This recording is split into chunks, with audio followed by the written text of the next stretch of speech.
Okay, we are live, Katie.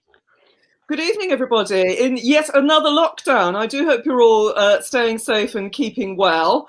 And this evening we have Matt Broughton from Romford, who's going to talk to us about the Rose Hive method. Now, this is not a method that I know very much about myself, but I have a strange feeling, since it's supposed to be a more natural way of beekeeping, that it might be a bit like what I'm doing. I just haven't heard it called the Rose Hive method before. So, Matt, if you'd like to launch, thank you very much for coming to speak to us at Epping Forest and tell us all about it. Okay, thank you. Good evening, everyone. So I'm going to talk about something called the Rose Hive method that I read about when I first took an interest in beekeeping. My timing was dreadful in that I was interested about March, about 6 years ago, and I found that my local beekeeping association was Romford, and I was told to contact Pat Allen. Many of you may well know Pat Allen. And I rang her and said, I want to come and do the beginner's course. And she said, well, that's a shame, because not only is the class full, but it started 2 weeks ago. So I thought, right, okay, well, that's not great. But I thought, right, well, I can either just forget the idea or I can do my homework. It gives me a year to do as much homework as possible. So I started reading every single book I could. I watched every YouTube clip I possibly could. I just went to town on the research side of things. And obviously when, well, not obviously, but when I started to actually keep bees, I was gifted a swarm and started looking after them. I went to use national hives, as most people do. It was the cheapest way to start. There were lots of good deals on thorns, but as I started doing more beekeeping, my mind kept coming back to one particular book, which was the Rose Hive method by this chap called Tim Rowe. And just lots of the methodology of it really appealed to me. And so once I had a few years under my belt of doing what I would call standard beekeeping, I wanted to revisit it. If you want to bring my presentation up for me, Carly. So that's the disclaimer about me. That's the reason why I found out about it in the first place. This is the chap that actually came up with the whole kind of theory, which, as you say, Katie, is probably some of this will ring relevant with people anyway. This chap is based in West Ireland. He spent 40 years as a beekeeper, had about 100 hives.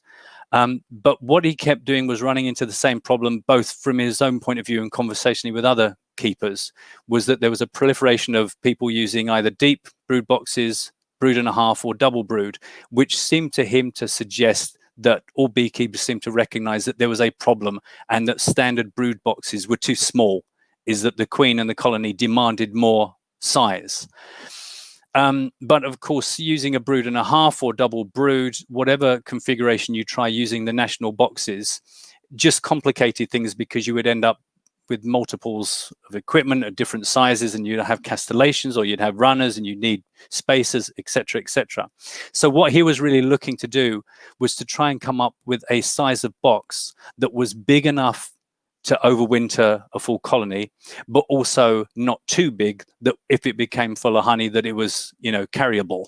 And so what he came up with was the idea of having a one-size box. And there's only a few elements that make the Rose method the Rose method. And this is the first part of it. It's that there's no brood and no super. There is just one box. It's not particularly witchcraft. They sell them on thorn. In the book itself, he actually gives you the dimensions and the plans if you want to make them yourself. They're a pretty simple design. The only real difference is, if I show you, if you can bring me back into full vision a second there, Tech Man. So if I show you the difference, I don't know if you'll be able to see this. Hopefully I've got enough space. But so that is a rose frame. That's a brood. So you can see the difference in depth, and against the super, you can see that's the difference. So it sits somewhere between the frame sizes that most people are familiar with. It's 19 centimeters. But back to the presentation, please, sir. But the difference being that it is exactly the same dimensions in all other ways. It's simply, oh, sorry, I've ruined my own presentation now. Sorry, everyone, bear with me. I moved something out of the way. That's it. Yeah, it's halfway between, but all other dimensions are the same. So you can use standard national floors and crown boards and roofs. It's just the box that is different. Another part of the rose method is that there's no queen excluder. So the idea is that just like in a tree, the queen can go wherever she wants. She can go up and down, left and right. There's no corners at any point that she bumps into that she can't get around. Now, this, of course, actually can lead you to build quite large colonies, because as the colony grows, there's no excluder. You add boxes and the colony just keeps moving on and up. And this is really what it's all about. There's no particularly defined, oh, actually, I've just realized I've got my laser pointer. There's no particular brood box and honey storage. This is just the colony, and the colony will go where it wants to go. The third part of the rose method, and I'm going to come back to all these three parts and elaborate, but just to start things, the third part is that there's a real generous use of starter strips. So rather than just filling up the entire hive with worker printed foundation, is you give the bees the space to build whatever they want. One thing that's worth saying, and I'm sure it'll be an objection from many people, is that I'm not really much of a honey farmer. I'm much more interested in beekeeping than taking honey. And one of the kind of conversations I've had quite a few times with people about this method is that they're worried that the bees are burning a lot of the energy they could be investing in making honey into building comb. And that's an absolutely legitimate argument. I'm not particularly worried about that myself, but it is something that's worth bearing in mind. The other thing, of course, if you're going to have a lot of free comb from starter strips, is you're going to end up with a lot of strange frames, which I'll come to in some detail in a moment. So the comment from Tim Rowe was, as soon as he moved over to using just one box, suddenly a lot of the beekeeping tasks became significantly easier. One of which being dealing with the spring build-up of the colony. So typically we overwinter in just the brood box, and of course as the season progresses the brood grows and the colony grows.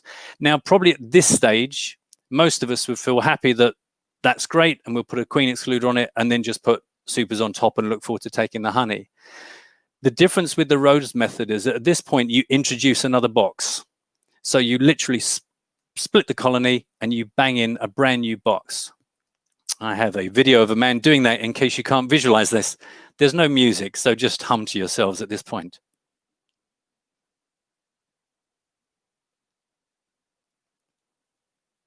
So that very simply is how you deal with the colony expanding once we get into spring. So once you've introduced this new box, very, very quickly the brood will adapt to that. And again, the queen will go up and down. If anyone has ever had a brood and a half or a double brood, you'll know the queen loves it. She just gets everywhere. Even some people with queen excluders, the queen seems to get everywhere. Of course, then if the colony continues to grow, you can just keep inserting boxes and allowing that colony to grow and grow until the first week of June. And once you get into June, if the colony still needs more space, that's when you start adding your boxes onto the top. And that does emulate what we're familiar with when we have a brood box and the queen excluder, and then we put supers and supers and supers, because the whole point at that point is that we know that the brood itself, the main engine of the colony, isn't going to expand. That's when actually the colony will start to reduce, but they will still need that space to store. You can end up, as mentioned, with these massive stacks. The biggest I've actually got to is 6 boxes. And I'm sure everyone's wondering, how on earth do we harvest honey from that? We will come to that in a second. The next task that Tim found to be much easier was checking for swarm cells, because the obvious immediate thought is, well, if I've now got 5 boxes that have all got the queen laying in it, when it comes to searching for swarm cells, that's surely going to be a lot more work than I would normally do. But the technique he employs is a pretty simple one, which is to simply crack the boxes open one by one and check the seams. Because the way he treats it is that if he doesn't see any queen cells along the bottom of any single frame, then he just considers himself lucky and that no swarming is going on, versus an example here where he does encounter it and it's really obvious. And in that case, he will go through and do whatever manipulations he wants, because it's pretty obvious that he's going to have some swarming issue. One other thing that becomes very interesting and much easier, in my opinion, when it comes to dealing with swarming is with the Rose Hive. You have all the options in the world, because if you had a 4-box rose colony and you saw swarming issues, you could literally take each box and just give them their own floor and roof, and suddenly you've got the opportunity to have 4 splits. You could go further than that, as well as taking the boxes away separately. You could also take all of the frames and divvy them out in a sensible way with an amount of, eggs and stores, so that you can create as many as you want. So, I mean, it gets silly, but by rights, a 5-box hive could theoretically turn into 12 5-frame nuclear. So there's a lot of, advantages when it comes to that side of things, because you can split the box, and to a degree, as long as you have eggs in each box you create, it doesn't really matter where the queen is. You can literally do one of those walkaway splits, and the bees are just going to take care of themselves. If any of the new colonies fail, you simply unite them back. And again, there's just a little messing around to be done. Another one of the tasks that becomes easier is moving out old brood. And I'm sure many people have done this, like whenever I'm trying to check through a national brood and I find old comb that I don't like, I'll be trying to move it to the front or move it to the back, and I think, well, I'll try and get that out next season. Or you do a Bailey change, or you do a shook swarm, or whatever. It's a simpler task with the rose setup, because you can simply take the old brood comb that's probably at the bottom of your stack and switch it around. Now from that previous diagram, the brood is just going to do what it needs to do in the middle. And then, of course, the next stage is we introduce a new box here. And then we're back to the previous diagram that talks about, as the colony expands, we can add more boxes, which of course is great because it's pushing our old brood comb to the top. And when it comes time to, at the end of the season, extract whatever we're going to extract, you're taking that old brood comb away. Which brings me to extracting honey, which I know you're very excited about. So some things to be considered when it comes to extracting honey from a rose. The larger frames, because as mentioned, they are larger. I'll just show you again, just because it's a prop, and I like to show you my props. That's the prop difference. So, there is going to be a bigger frame to worry about. Is it going to fit into your extractor? It depends what extractor you've got. For myself, I've got a 6-frame radial. I can only put 3 rose frames into it tangentially. That isn't a very big deal to me because I don't take an enormous amount of frames. If you've got a larger extractor, it might not be a problem at all, but that's something to take into account. Another larger problem is the weight. Of course, you've now got an extra sort of few centimeters, which we know doesn't take much on the comb to create quite a lot of honey, is that by the time you've got 4 boxes with 4 frames, it weighs a lot. And I know a lot of people struggle just to carry a full super. And now you're dealing with something that might be 25, 30 kilograms to lug around. I already, to be honest, tend to decant my honey frames into smaller boxes, because if I've got some hives at the back of an allotment, I will take those frames out, put them into little carry boxes and wheel them out anyway. So it's not much of a solution if you end up with 20 colonies, but I don't have 20 colonies. So when it comes to it, I am mostly just taking those frames out. But it is something that's going to affect some people, the weight of a full rose box that's acting as a super in that effect. The other consideration for extraction is, well, if I'm using lots of starter strips, is this going to be secured? If it's not nailed in wired foundation, isn't this going to fly apart?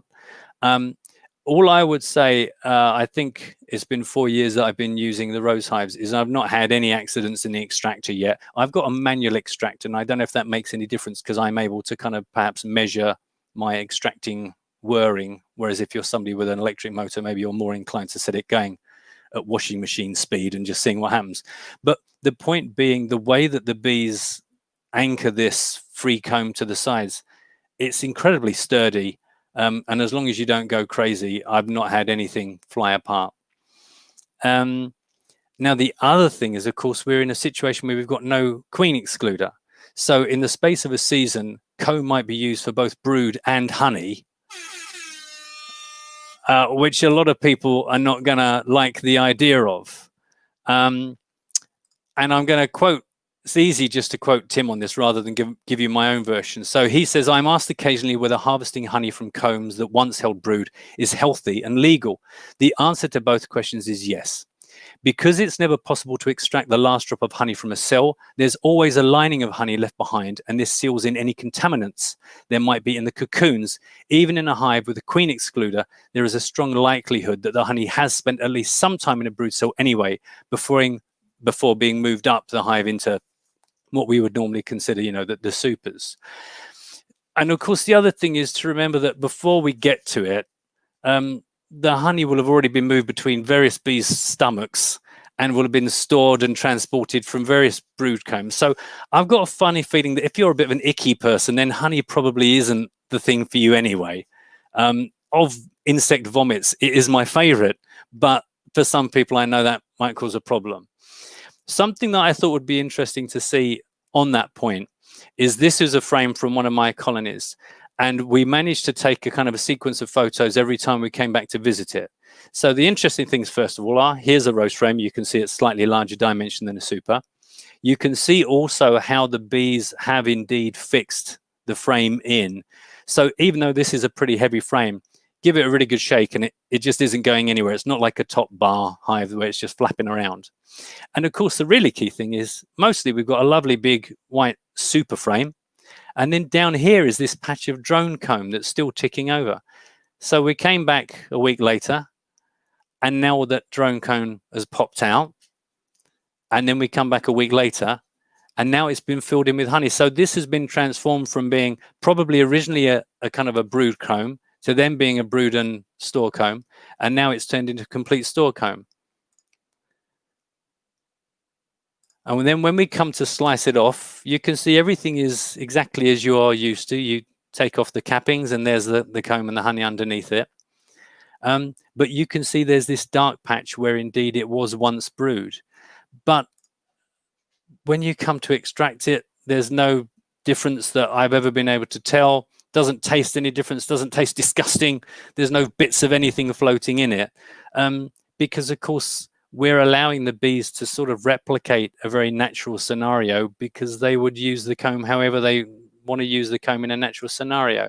And then that is that wonderful piece of comb, that frame, once it's been completely drained. Again, it's interesting to see how they've glued it. And they don't even need to have that many anchor points. Down the bottom, it looks like there's only 4 or 5 anchor points, and up the side, perhaps more. But it's been through the extractor. It's extracted beautifully. There's no problems. And that goes back into the box. And the great thing again is I don't have to worry about whether it's going back into a box that's going to be used for honey or a box that's going to be used for the brood. It's just a one size box that's going to go wherever it needs to go in the colony. So to talk a little bit more about having that free comb and no queen excluder, what we're trying to do is replicate the natural environment as much as possible. I'm a bit of a hippie, but it just strikes me as common sense that is whatever we can do to replicate what bees would choose to do naturally has got to be a winner. He describes all hives are imitation hollow trees. A wild brood nest is unrestricted. It constantly changes size, but never has corners. And that's really what we're trying to do here is we're trying to anticipate the space the bees need by adding those boxes time and time again, and by not putting the queen excluder in. So if she wants to go up, she goes up. If she wants to come down, she comes down. The starter strips, the fact that every other frame is just 1 inch of wax, and I say every other frame, and I'll talk about that in a second, but you're just talking about 1 inch of wax, and that makes it much easier if you've ever been tempted to try and make your own foundation. I've never really particularly been one for making candles, so I end up with all this wax left over, and now I have a good use for it. I bought myself I've got another prop, and I've got another prop for you. So I bought myself this off eBay. Bought myself a little silicon mold. And I won't lie, I was dreadful. I was absolutely dreadful at it. And I had a little template, so I could cut my own frames out. And I had high hopes that I was going to become Essex's premier amateur foundation maker. But what tended to happen was I was just rubbish at it. And I made this wax that was about 2 foot thick and didn't really reach the edges. It just cooled so quickly. I just don't know what was wrong with me. But I was more than capable of chopping that up and making myself some starter strips. They were a bit thicker than perhaps the bees are used to, but they didn't complain. And of course, then I would just melt down all the dreadful edges that I'd made a mess of and make some more starter strips. So that's something that I like a lot. because prior to that, I tended to put into my national hives, I would put super foundation into a brood frame because I wanted to give the bees that opportunity to build a bit more of the kind of comb that they wanted. But that is also one of the things. We had somebody, I've forgotten his name sadly, who I'm sure has probably visited you guys at some point, that came to the Romford meeting and gave us a demo and a talk on top bar hives. And again, I liked the fact that he recognized that he got way more drones in a colony as a percentage than on his national hives, which is obvious because we're giving them printed foundation with worker comb on it. I'm going to quote him again. The near constant use of imprinted worker foundation affects the natural ratio of worker to drone. And again, that's what we get around by giving them so many starter strips. You will get wacky frames.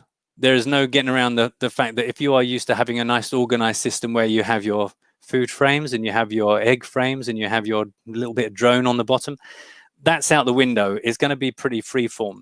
One of the things that he recommended that I do myself is to alternate. So in the box, he'll actually alternate it between starter strips and full strips of foundation. He doesn't even bother putting any imprint on it sometimes, so he hasn't even got my silicon mold working for him. But there's some nice shots in a minute that show you how great a job the bees do of actually just building that out. Another thing you no longer get is that dreaded zigzag where the queen hates the wire running through the wired foundation. So that is not an issue anymore. And this is the shot I mentioned where you've got this lovely example of where they've just given them flat foundation and the bees just magically create, sorry, that's my wife calling the dog in the background, just this incredible comb. And what you do end up with is way more drone foundation. I can't remember the exact numbers, but I know when I started doing my studying, it was meant to be 5%. But here you can see on just one frame, you've got capped honey in some cells, you've got capped worker brood, and then capped drone brood, like my example from the extracted frame. So you just end up with a much higher percentage of drones. And to quote the great Ted Hooper, he says the drones only function as far as we know is mating with the young queen. However, I always feel they have much more use in the colony than we appreciate, since colonies which are denuded of drones never seem to handle normally, although it's hard to explain where the difference is. I don't really have any comment on that. I can't say that the colonies that have an absolute ton of drones are happier or friendlier. But one thing is interesting is that he's a big advocate for genetic diversity. So he's not much of a fan of artificial insemination, simply because he says artificial mating involves people rather than bees choosing the origin, number, and individual drones involved. There's no high-speed chase through the treetops to sort out the wheat from the chaff, no furious life and death struggle to be the best. Instead, the selected drones get unceremoniously squashed into a petri dish, and the result mess is stirred about a bit and then injected into the hapless princess. Increasingly, this is the way bees are bred around the world and is surely part of the problem bees face.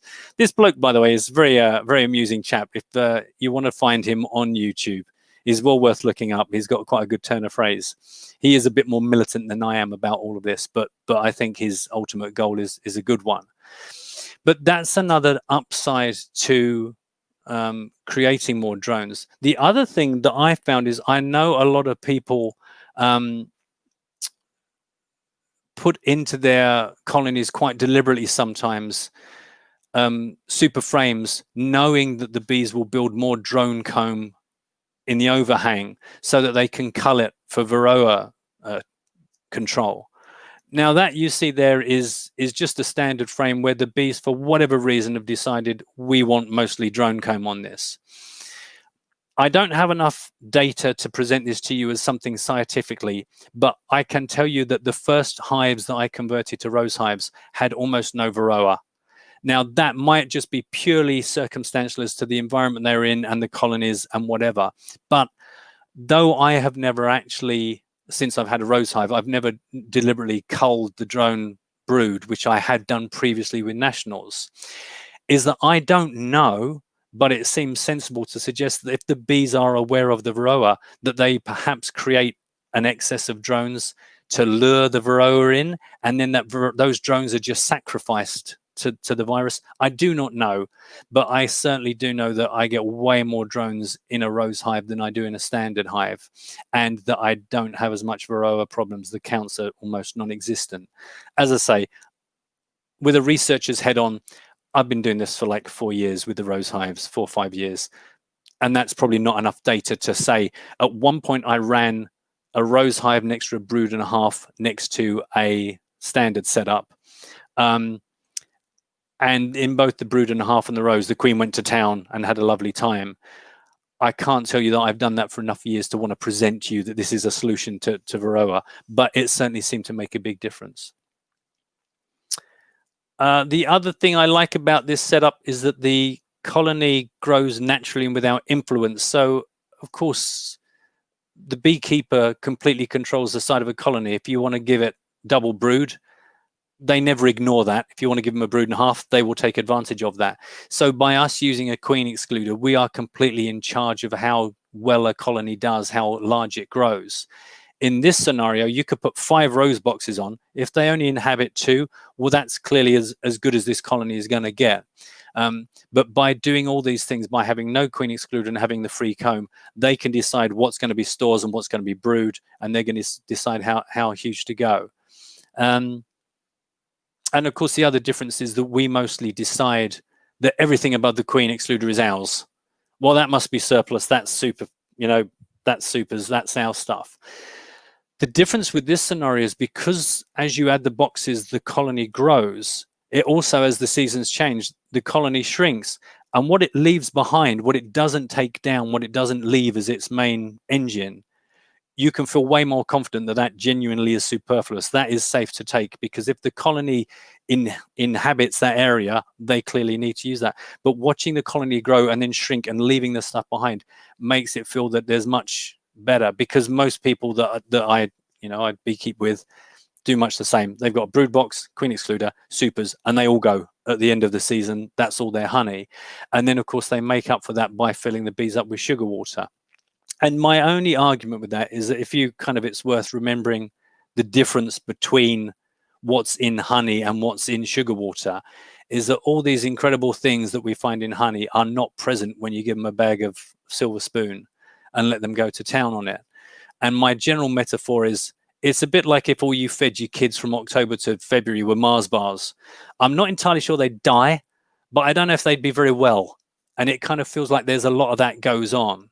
And I have known some people who come in every single March going, oh, my bees died over winter. Has anyone got any bees they don't need? And they literally scraped every last corner of honey out of their hives. And that's why I did start off saying, I know I'm probably a bit different to most people. I'm a bit of a hippie. I am much more interested in beekeeping than a honey farmer. So I'm rattling through this. Sorry, it's probably nerves. So to review this as far as what are the pros and cons of the rose method. So the good stuff is that there's one size box. All the equipment's the same. I know I had a garage full of absolutely everything. I had super frame, super foundation, wireless foundation, wired foundation, etc., etc. Here, you've just got one size of frame. All the national stuff will work as far as floors and roofs and crown boards go. The con is that it makes it hard to borrow things. If you suddenly find you've got a queenless colony and someone offers you a frame of eggs, well, it isn't going to fit. It's not a big issue because you can cut comb out and fix it into frames. I actually built myself an eek that was the 30 centimeters difference between a rose frame. Is it 30 centimeters or 30 millimeters? Whatever it is, the difference between a rose frame and a brood frame. So you can actually cheat and get around it. But it's something I try and be reasonable in my presentation, that this isn't a perfect situation. There are things that will trip you up if you have a go. It is, I think, a more natural system in the same way that a top bar system tries to do the same thing. It's about giving the bees the space they need rather than the space we've got. If I give them a brood box, that's all they're going to get. Good luck. This attempts to allow the bees to move naturally around a space as they would in a tree. A downside perhaps is that they spend a lot of time and energy converting that space into the comb. So again, I know a lot of people have come up to me after doing this presentation and said, well, how much honey you get? And I annoy them by saying, I don't know. I'm one of those people, I literally take what I take and I bung it in a jar and I eat it and go, yay, I don't really know. But I'm sure it's way less than if I just took every last drop of honey out of a super above 1 brood box. If you're trying to give the bees more room, it is definitely less hassle than a brood and a half or a double brood, because the weight of moving a full brood is pretty horrendous. And it's a real pain in the bum having a brood and a half. I don't know, maybe loads of you use brood and a half and you disagree, but I found that just wasn't for me. I had super frames that had the Hoffman separators and some I didn't, and I've got the spacers and they get stuck, and then I've got some runners and some in constellations, and it just added to the amount of equipment I found I was churning through. A con, as mentioned earlier, is that it is heavy. If you get a full rose full, then it's going to weigh a lot, and if you already struggle, you're going to have to find a way around it.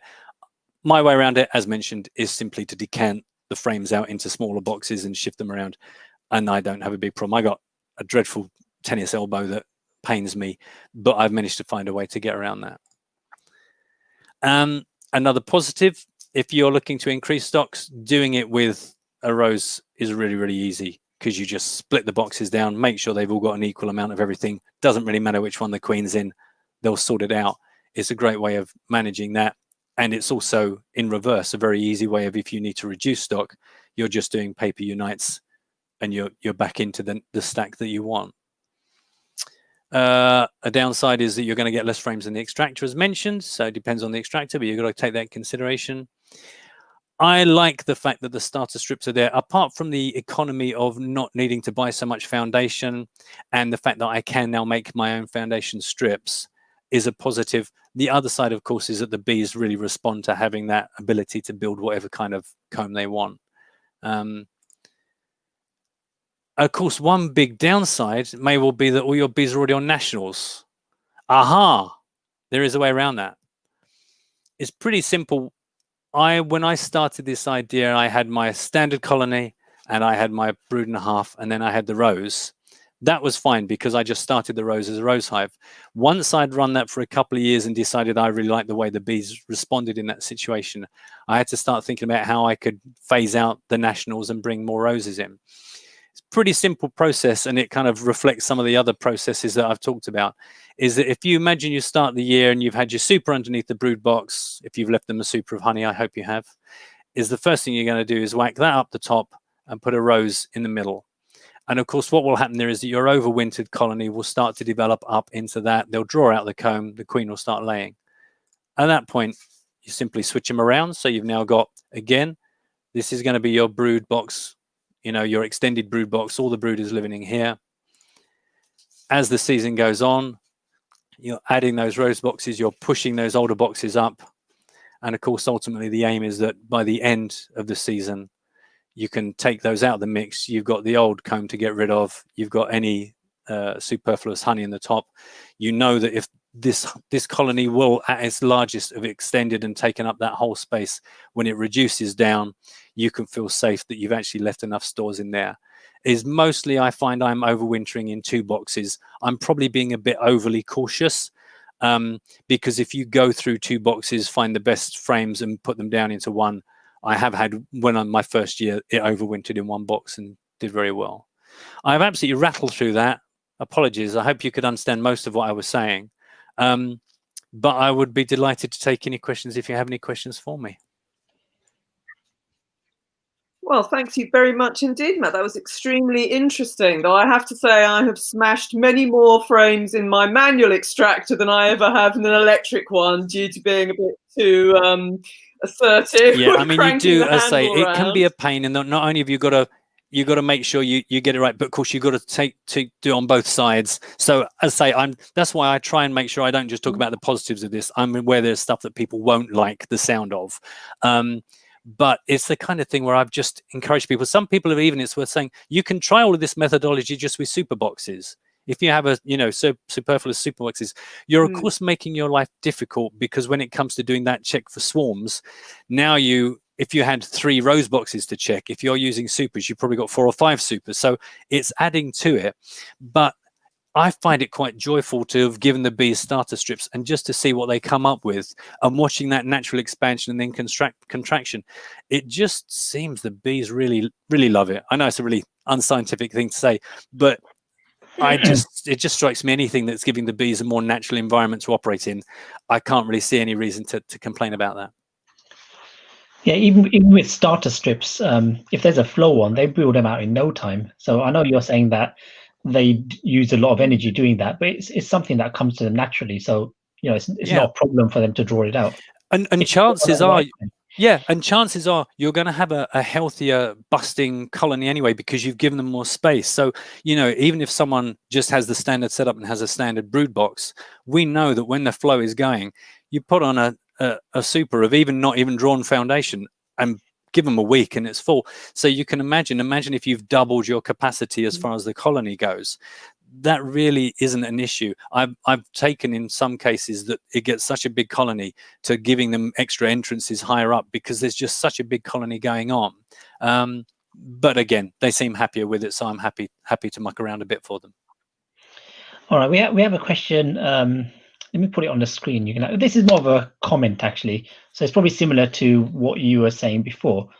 So Paras uses foundationless frames mainly in his brood box. He has the flow hive, so that's what he has.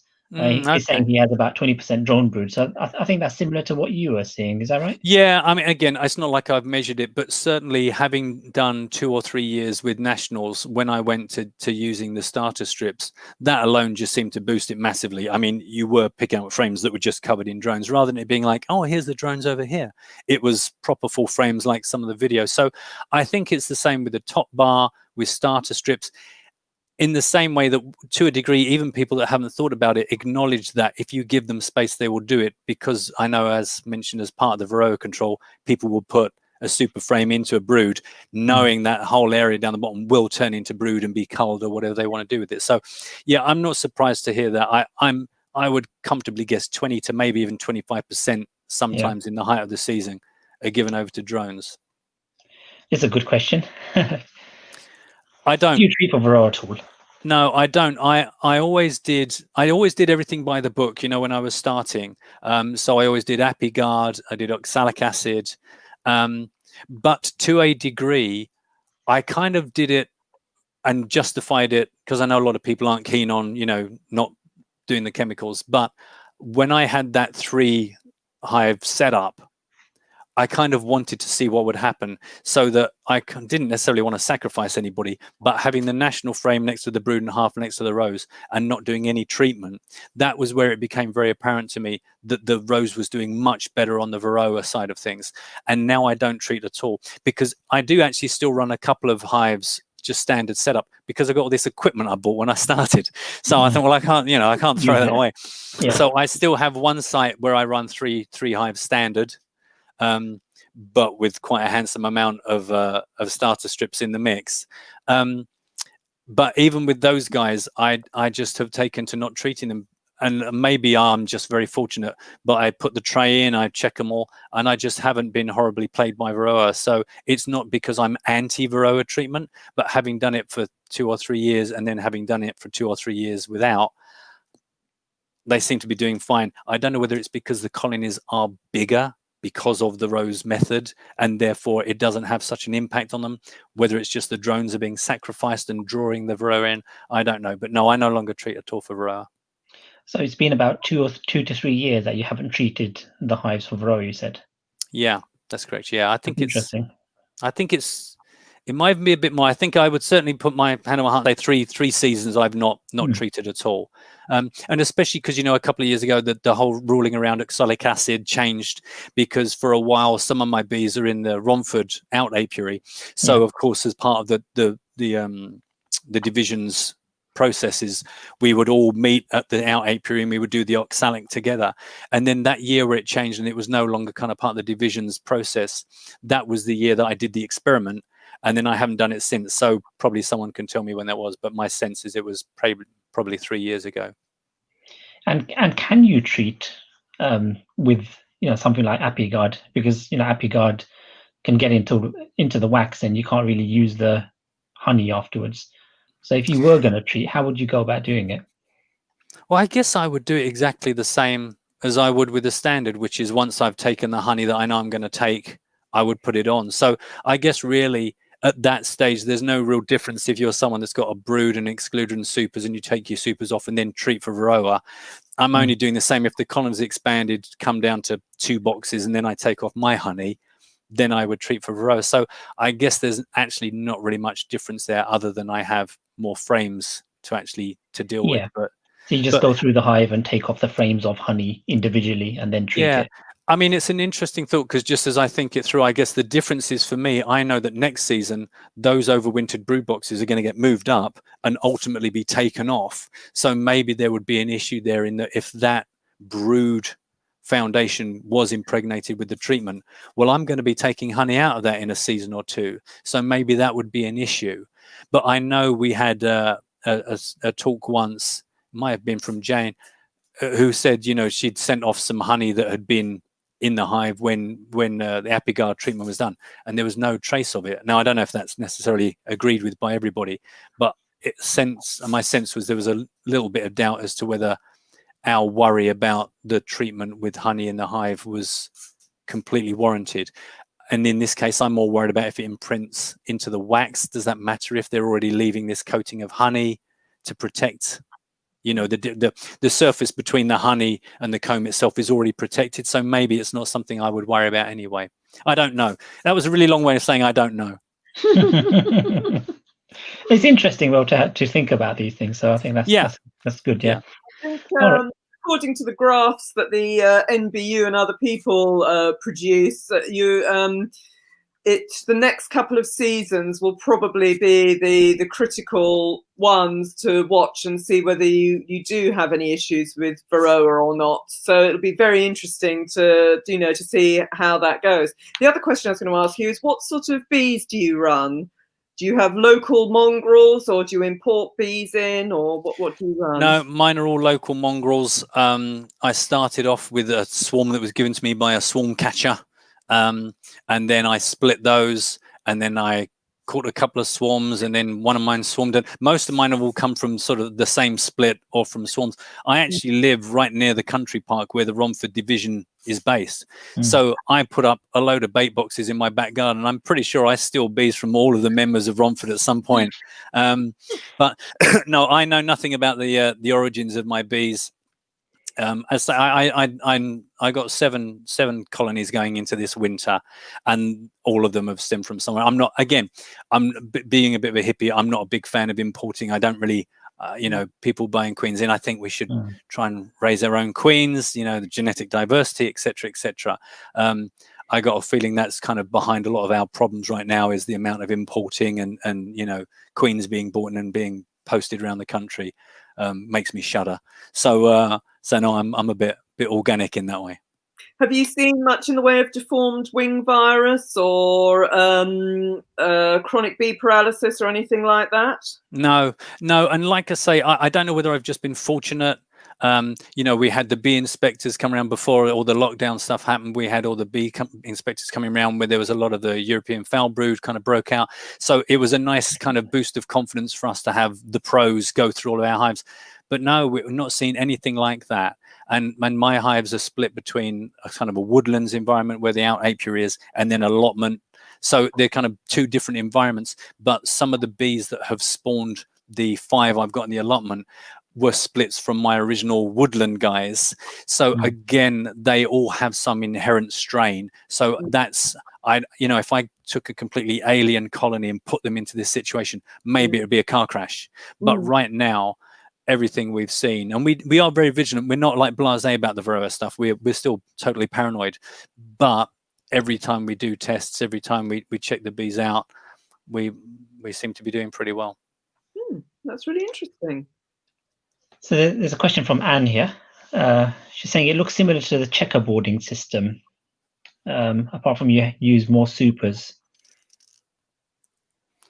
Well, that's what I was saying is that you can try out, ultimately the rose box breaks down to no queen excluder. That's the big thing, is no queen excluder, unlimited space, and lots of starter strips. that's probably the key part of the method, rather than the fact there's this different size box. That's just logistics. So yeah, it is very similar to if people are using the checkerboarding stuff with just the supers. But as mentioned, you just got more equipment, you've got more frames, you've got more to look over when you come to do sort of swarm checks. But as long as the methodology is let them build their own comb and don't kind of constrict the queen, it's much the same story. And how do you go about, do you replace comb every year, or is it just the comb where you extract the honey from? You just replace those every year? Do you know, I'm just thinking, no, I don't think it depends on the size of the colonies, because some of the colonies don't expand. If there's a colony that expands a lot in a year, then there's a much better chance that I'm going to get to a box coming off the top. So it's probably every 2 years there will have been a complete swap in the in the colony. Because also the other sort of decent side of this is that as far as taking out old comb goes, there's no wire. I can just go zoom, zoom, zoom, zoom, and then I've got nothing but comb. Melt it down, clean it up. So even that process becomes a bit, I know I'm sort of, it's not like it's a real massive issue cutting the wire out, but it is a bit of a pain in the bum. Is that, yeah, I don't think every single year, every single hive gets a complete change round. But certainly it's unlikely I'll get through 2 full seasons without having a complete recycle on all of them. How do you find wax moth in your hives? I mean, do you find it's a problem? Because obviously they tend to like frames that have had brood in. Do you extract everything the moment you take it off, or do you ever store the frames before you extract them? No, I mostly, because I don't take an enormous amount off. I normally time it so that I take them off and then I'm extracting them quite quickly. This year they sat in the shed for maybe 5 days, and there was a little bit of wax mothery, and I was like, hello. But actually not too bad, because I mostly got them sealed up quite well. I try and extract them pretty quickly. So if I know I'm doing it on the weekend, I'll take them on the Thursday and they'll sit there and get done.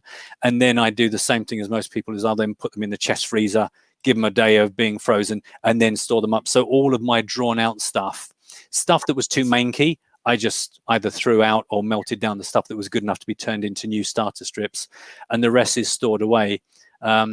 But no, I don't have much of a problem with wax moth over at the Romford out apiary. Most times, if I open it up, there's 6,000 earwigs, and a few moths will fly away. But again, this is kind of something that I'm reluctant to put forward as my definitive answer. But because the colonies are bigger, because it's not just the box and then all the supers, because the bees are active in all of their activities throughout the whole hive as if it were a tree, they seem to just cope with anything that you throw at them, because you're not restricting them, you're not affecting their behavior. So again, I wish I'd been doing standard beekeeping for 10 years, because I would feel a bit more confident in sort of challenging it. But I don't have a downer on the standard system at all. I just like a lot of this. And because of that story I told at the beginning, where I kind of did all my research, there were just different bits from the different techniques and hives that just seemed to make sense to me, without even being a beekeeper, just from a common sense point of view. Is if in the wild they have this big insulated cylinder, why do we stop the queen from doing something? Is it just because we don't like the idea of her laying in our honeycomb? And so that wasn't even really based on any beekeeping prejudice. I just thought, well, why wouldn't you let the queen do what she would do naturally? Why wouldn't you let the bees build the comb? Because of course in nature, the bees will abandon comb and the wax moths will clear out, and then they move back down, and the bees are just moving wherever they want. They're not just building up constantly. Because somebody asked me about it, doesn't seem very natural to split the hive in half and put something in it. But as you say, Khalil, they build very quickly. And in a tree, they don't just go up and up and up, because a tree it's not infinite. So they are constantly moving around their environment, building sideways, but never just up. All right, great. Paris has got another question for you. Is it just? Is there just an audience of one? Is this just? Have you duped me? You told me you had a club. Is it just you two and Paris? Oh, okay, 3. She's hiding in the background. I came up late. Khalil's got a strange double laugh tonight. Yeah, it was me. Sorry, snuck in there. Okay. So Paris, how many supers do you get from? It says Rosewood, but I think it's Rose Hive, right? Rose. I don't know what you're watching. When you say supers, I'm guessing you mean like how much do I take away as honey? Because the whole point is you don't have supers. Yeah. You know, that's it. You just have your boxes. It depends is the really rubbish answer to give you. Because again, if you have a colony that, you know, and we've all had colonies where you go, colony A is killing it, and colony B is just sort of like chicken over, well, you're not going to take 9 supers off that. Whereas colony 1, you might go, God, I'm going to get 3 supers off it. Is what I tend to find is probably as many boxes as the colony inhibits, really laying eggs, going to town. I'll probably take that much off in supers. So if it gets to 2 boxes with the real killer engine, they will probably raise up through another 2 boxes, and then they'll come back down to 2 boxes that are absolutely full. Because as you've seen, that's the beautiful thing about it, is when that drone comb, not that this doesn't happen in a standard brood box, but you know, when that drone comb has stopped being drone comb, it gets filled up with honey. So you've got these 2 boxes absolutely packed with honey by the end of it. That's a real weight. Is that I will probably take it. So I say it's a rubbish answer to a decent question. Another thing to think about is, I did this again, coming back to the fact that I've got all this national equipment, is I have still sometimes cheated, and that I'll have a 3-box Rose set up, and then I'll put a queen excluder and a super on top. Because I've got to use all this stuff up. And the bees are fine. The bees will just adapt to what we do. But of course, the difference there is I've got a 3-box colony full of brood. The queen is just going absolutely to town. There's no wire that she's avoiding. She will just go absolutely crazy. So those supers on top really fill up. But yeah, I don't have a good answer to your question, because also my priority is I always leave. There's a phrase that he uses in the book, which is something like, you've got to leave them enough, more honey than they could possibly eat. So whereas a lot of people either don't leave them enough and then go sugar water, or most people that are trying to be decent, they go, right, well, I'm going to leave them a super. His whole theory is leave them more than they could possibly eat. So you might have a colony in one box and 2 supers. Because come the spring, the first thing you're going to do is take that out of the mix and switch them around and give them fresh stuff. So you'll only get that honey yourself anyway. I'm not in any hurry to get the honey. But as a result, I can't give you a very clean answer, Paras, our one watcher, because I kind of try and follow their lead as much as I can. All right, great. So Helen's got a question, similar to what I was going to ask you, actually. So do you get less swarming using this method? Oh, do you know, I'm really reluctant. I'm gonna say I get less swarming, but I get swarming. I mean, they are still going to swarm. It's a bit like back before I was doing the Rose. You know, like most people, I do anything to stop the swarming. It's April, quickly put on 7, 8 supers. That's, you know, they won't possibly swarm. And, you know, by 5:30, they've swarmed. Is historically, factually, I had less swarming with the Rose Hives, but that is only my experience of the last 3 years. Ask me in 10 years and I might be way stronger about that conviction. But I think anyone who believes, you know, we know when we're meant to, you know, we put our hand up and say, what the reason that bees swarm? And you go, haven't got enough room, sir. In this environment, they've got way more room than they need at any one point, because I know most people are vigilant, and they, you know, this rule, once they're covering 7 frames, you put a super on and then you put a super on. In this instance, they aren't aware of that. They've just got this enormous space to play in. So I have had way less swarming, but I have had them swarm. I've had like a 5-box Rose colony, all the space in the world, drones coming out every orifice, and they'll still swarm, because that's what nature tells them to. But the good thing is, if we imagine that I'm right and that they swarm less, when they do swarm, so much easier to deal with, because you've just got these boxes that you just split and put one over there and one over there and go, right, good luck, girls, and then let them get on with it.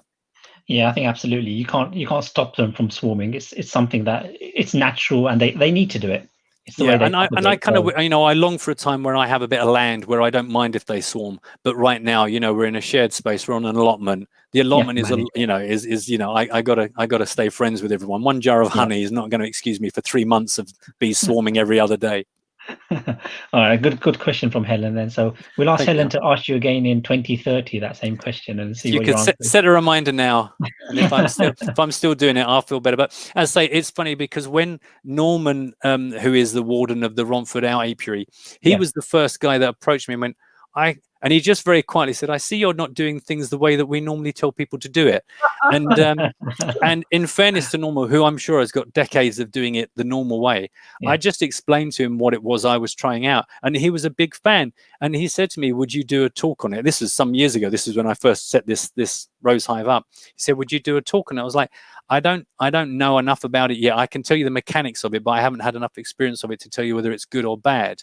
And even though I'm, let's say, 3 years into the experiment, I'm a big fan of it, but I'm still very wary, because I know to stand up in front of people and sort of suggest an alternative, you've got to really be sure that this is going to be worth someone's time. But that's why most people I talk to, I just say, don't worry about converting to the Rose Hive. Maybe just in one of your boxes, make sure you've got 4 frames that are starter strips, or maybe try a season without the queen excluder. Have your brood box, have 2 supers, whatever it is, but let the bees decide when it's time to form down into the cluster, and then take off what is definitely superfluous. So I think there's lots of the method. You know, that's why I don't kind of necessarily sell this as the Rose Hives. It's really the method, and I think you can take any part of that method, and I think it would be hard to argue against that any of these little changes in methodology are good for the bees, because it's really a system that doesn't care about anything other than the health of bees. This guy, Tim, was a commercial beekeeper. He did, you know, take honey, but his statement was, and this is on the videos that you'll find on YouTube, he's got, the YouTube is called Way Out West blog, but he says, for a year I decided my sole focus would be the health of the bees. Accidentally, he got more honey than he'd ever dreamt of, because as soon as you stop worrying about the honey and just worrying about the bees, they do so much better that he just ended up with more honey anyway. And that just seems to make sense to me. So I don't think this necessarily has to be only for hippie beekeepers. I think as soon as you start doing good by the bees, good things happen. Yeah, of course. Yeah, if the bees are healthy, then they'll do what they need to do and bring in more honey. So yeah, absolutely. Oh, this is a good one. This is from our chair. So this is, like, you know, an amazing question. So he's a professional beekeeper, and he runs over 100 hives on national brood, and they use a system similar to what you're talking about, without queen excluders. Yeah. Okay. Yeah. Okay. Well, only drawback is that boxes use ply, heavy and short life. Where do you source your boxes? That's a good question. Yeah. As mentioned in one of the early slides, is that in the book, Tim does give you the plans if you want to make your own hives, which I've had a go, and you see it's very, very crude woodworking. It's pretty simple to make. So thank you very much. There you are. Everyone can see. So, and he gives everyone permission. He says, as long as you're not using it commercially, I welcome anyone to make them. I so far have either, the end pieces are very substantial. I didn't bring one in, but the end pieces are very substantial. But the ply that you use on the sides, as he points out, don't last particularly long. But I don't have a problem with that, replacing it, because though they are definitely not as durable as any standard brood box I might have ever bought off Thorn, is I don't mind that, because it's cheap and it's ply, and I just sort of, I tend to reuse the end lugs. I'll give them a good scrape and I'll give them a good torch, but then to fit a new bit of ply on it, those are the only bits that tend to warp and sort of don't weather so well. I'm really pleased to hear that he's saying that he does have that experience to say that swarming is much reduced. I'm not surprised to hear that. I just wasn't brave enough to commit to it, because I don't feel I have enough experience. So as far as sourcing it goes, good old Thorn, do a good old beginner's kit. So, you know, that's where I bought my first bunch. I was gifted the very first one that I did, that experiment where I told you Norman caught me in the out apiary trying something new. That was, somebody gifted it to me who was moving away and said, I never even got to use this stuff. You have a go. And then after that, I just bought myself a whole bunch of those kind of bargain kits you get off Thorn, where you get a load of foundation, a load of frames, and that's really seen me through with the odd repair. So right now, that is also one of the reasons I sometimes still cheat and use my old supers, is because if I've got all these massive colonies using up my proper rose boxes, I'm quite happy to just chuck. Won't bother with the queen excluder, but I'll just put an old super on top, and they seem to be quite happy to. They don't seem to care what size the boxes are at all. Yeah.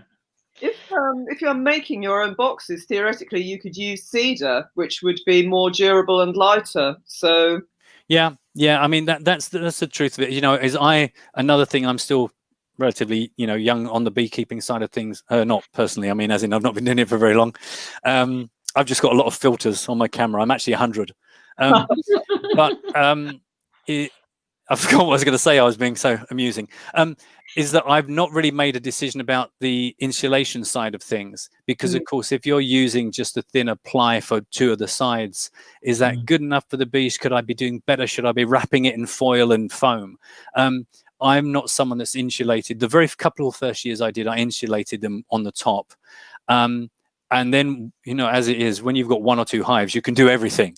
Once you got 7, you know, I haven't got enough foam, I haven't got enough blankets. All these beekeepers in forums saying, just put some Hessian sack. Where am I going to get this Hessian sack from? It's like as if there's Hessian sack growing from the trees. So I haven't insulated. I sound like a dreadful beekeeper. I don't insulate. I don't treat for varroa. I'm dreadful. Strong bees. Exactly. That's the thing, is I just take my guidance from the bees. If I open the bees up in March and I'd ruined them, then I would start to think about what have I done wrong.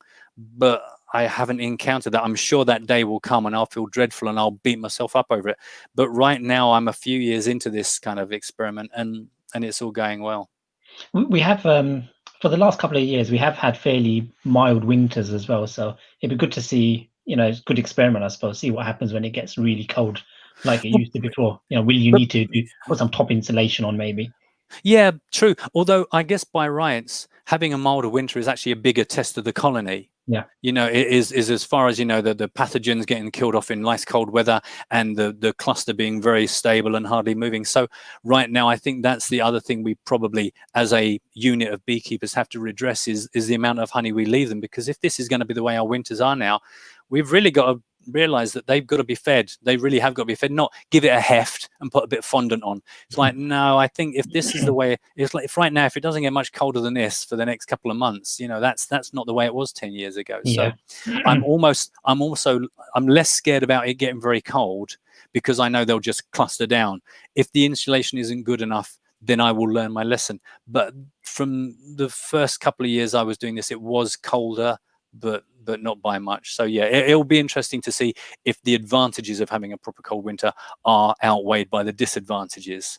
But I'm happy to take the lead of this guy who's been doing it for however long. I said 40 years. I know he's not been doing the Rose method for that long, but I don't believe someone in his position would do anything if he really didn't believe that it didn't work. Yeah, of course.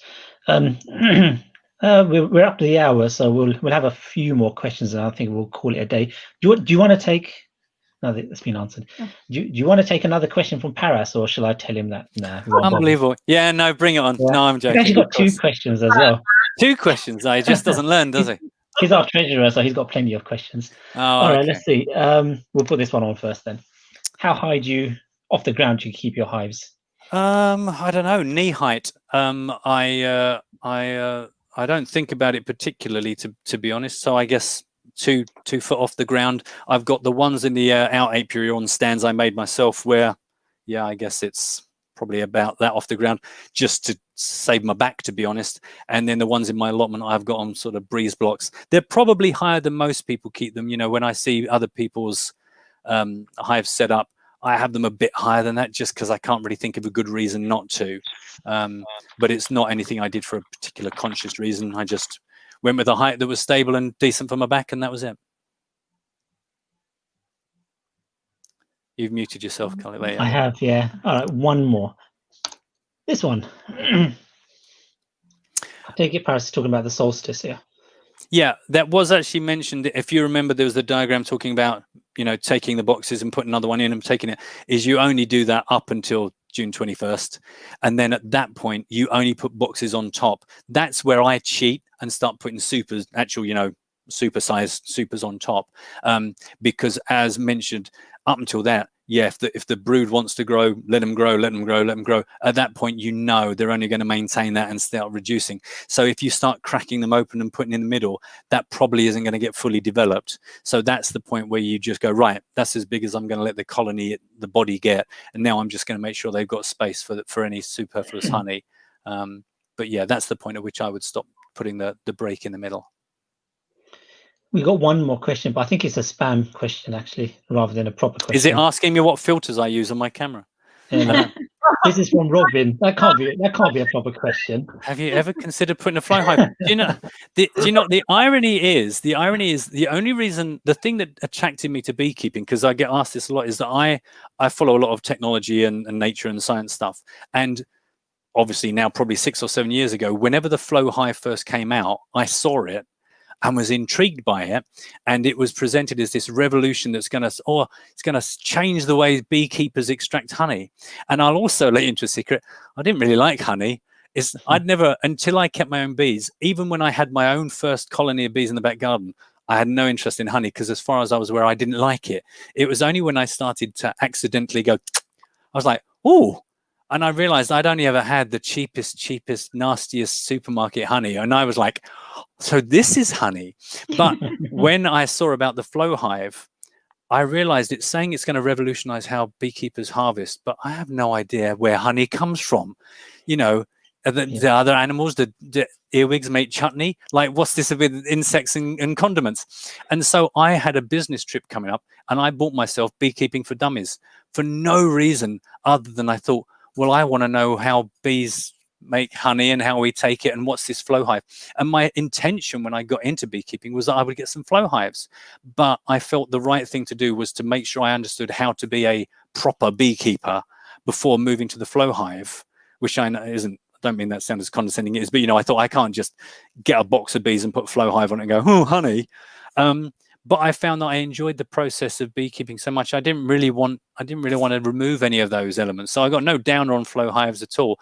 But I read so much stuff in the forums about how, you know, our climate isn't good enough, and all these people saying, I can't get the bees. It's been 3 years now. The bees haven't even looked at my flow super. So apart from me having gone off the idea, I get the feeling that most people that have tried it in the UK don't seem to have very good experiences. I'm sure lots of people have, but the forums I see and the posts I read, most people seem kind of a bit deflated by the whole process. And I really enjoy keeping the bees, so I don't really want to take, you know, I think when you first start beekeeping, every 2 days you do an inspection. You're like, hey, smoker, and you know, heads first. So I didn't really ever want to remove one of the processes, because I kind of enjoy spending time surrounded by the girls and just sort of watching them and listening to them. So I wouldn't want to remove that part. And, you know, having an extractor wobbling around the kitchen, ruining the tiles. I mean, that's what beekeeping is surely all about. So we've got a question here from Simon. Wouldn't top bars be more natural than starter strips like the way? Yes, is the simple answer.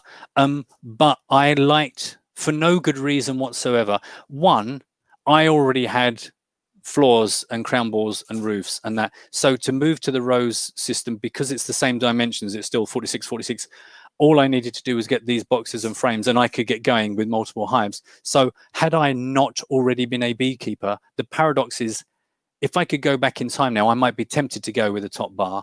But if you're a beginning beekeeper, that seems quite ambitious, you know, as far as the support network, as far as talking to everyone in the group. You know, in the Romford division, we have a top bar in our teaching apiary, but not many of the guys actually keep top bar hives. So I think there's a lot of argument that just giving them those starter strips in a in the top bar, it's much the same process as giving them a starter strip in the Rose. The only difference being, of course, they're going to build it out to the frames, which makes it easier for us.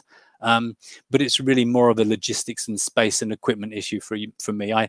As I say, when I started doing the beekeeping, those were the two things that I kept finding I wanted to go back to, was the top bar methodology and the Rose Hive methodology. But I'm still not quite tempted to get too carried away and do the top bar just yet. Maybe one day. Yeah. All right, this is a good question. I'm not sure if you want to answer this. You don't have to. I wonder how much you charge. Same as anyone else. I go with the natural flow. I mean, I don't sell an enormous amount, to be honest, I say, because I don't take an enormous amount. Is the one thing I've not done much of, which of course the other point I didn't really make is that if anybody has ever fancied doing cut comb honey and hasn't, well, here you are, where they're drawing their own comb. I quite often will do it if there's one really nice frame, because to a degree, when I first started, I was like, cut comb, and I just took all this comb, and I had tubs of this stuff, some of which I've still got from when I first ever harvested it. But what I've realized is I kind of am more I see more benefit in being able to give them back the drawn comb than taking it myself as cut comb. And really, sort of friends and family and some people locally will take honey from me, but I don't outwardly sell it, so I'm not too fussed about it. But no, I sell it about the same. I kind of see what other people are selling it for in the area, and I just stick with the same. I've got some people that come to me because they like it, and I think also a lot of people these days that buy honey are buying it for not holistic reasons, but they want to support the bees, and they want to support beekeepers, and they don't want to give the money to the supermarkets. And the Rose Hive, because invariably people want to talk to me about where are your bees and what do you do, and if I mention to them even the basics of how I run my hives, they like it. They're like, oh, that's good. No, I like that. So I think that there is a lot of value as well as far as people idea of what beekeepers should be doing and how we should be the best thing for the bees rather than a pain and pestering them. Of course. But no, I don't charge extra just because I've got a Rose Hive. I don't think I would get away with that. I don't think anyone would believe me. Right, perfect. That's great. I think we've come to the end of the questions. Actually, there's just quite a number of comments coming saying thank you. Thank you. I think it's been a really enjoyable and informative talk. So yeah, there's been a number of people saying thanks, and it's been really interesting. So thank you for that. No, you're very welcome. Both of you who liked it. You made it sound like there was something. I thought we were going to be here for 10 minutes while you scroll through the positive comments, and then there were 2, and then you've shut it down. So I mean, thank you, both of you, and Paras, who's probably both of those people. Paras is, we got more than 4 viewers, I think, not including the people who are sharing the presentation with you. But I'd just like to, Paras is thanking you. He's probably going to send one of his alter egos to thank you as well. But really, thank you very much from everyone at Epping Forest. It's been a very interesting and enjoyable and very well presented talk. And come and talk to us about anything else. Or what would be good is in spring, you could do us a little sort of video of how you got through in spring and how your colonies did. Perhaps we could get 2 or 3 of us to do that, and that could be perhaps something we could do in spring. Yeah, absolutely. To be honest, I had to really edit down most of the time when I go to the bees, my missus is over my shoulders with a phone videoing everything I do to share with our sort of network of people that are enthusiastic about our beekeeping. But yeah, I'm entirely happy, because this is, for me, this isn't like a fait accompli. I'm not saying, and this is what you should all do, good night. This is me kind of very tentatively trying to work out if this is a better way to do it. So as you say, Khalil, it's like the winters are different. The seasons are just completely what we expect to happen in April seems to be happening in February, and what we expect to happen in August is happening in June. So all of this is me kind of trying to adapt to the bees and the seasons. But yeah, I would be delighted. I'll grab footage when we come in next year and do our first, first visits and inspections, and as the colony expands and we add stuff, I'll pick a hive and I'll document its life, and maybe this time next year I can come back and tell you what 2021 looked like. But I'm finding it a really worthwhile experiment, and the bees have only shown me that they like this kind of space and freedom, so it's a good thing to think about. All right, lovely, thank you. Katie, any last words before we leave? No, I think that's everything. But again, I'd like to thank you very much indeed for a very interesting and excellent talk. Thanks a lot, Matt. Very welcome. Thank you. Very welcome to join us for any of our future talks, where when we share them out to the other divisions. But thanks very much. Thanks for having me. Thank you. Bye-bye.